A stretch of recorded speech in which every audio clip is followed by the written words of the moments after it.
আমারও একই কথা ভাই।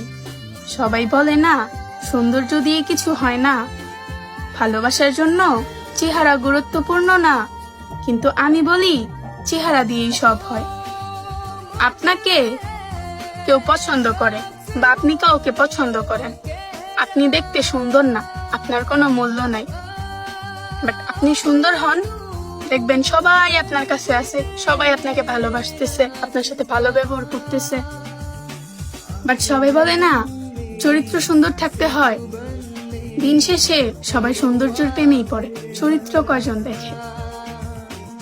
আপনি আজকে সুন্দর হন, আপনি যদি বাজারের মেয়েও হন, আপনাকে ভালো ছেলে নিবে।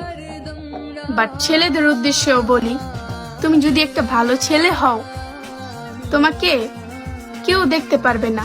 সুন্দর হও, দেখবা হাজার হাজার মেয়ে তোমার পিছনে থাকবে। বাট তোমার জীবনে তোমরা যা লস করছো, যা সময়, সব বাদ দাও, সব মাথা থেকে সব মুছে ফেলো। মনে করবা যে ও একটা ধুলা ছিল, বাট ওরে তোমরা ফুল ভাইবা, বা আমি কি তোমরা কি ফুল ভাইবা রাখতে চাইছি, ও থাকে নাই, তো ধুলা ভাইবা ওকে ফালাই দাও। যে যেটা ডিজার্ভ করে ওকে ওইটাই দাও, কারণ ও ভালো কিছু চায় নাই। তোমরা কেন জোর করতেছো? যে তোমার লাইফে থাকতে চাইবো না, তাকে জোর করার কোনো প্রশ্ন আসে না। তুমি একবার ওকে জায়গা দিলা, ও নেক্সটে আবার সেই কাজটাই করবে, তো কেন দরকার? তো সবাই নিজের ভালোবাসা মাটি দাও, নিজেকে নিয়ে ভাবো।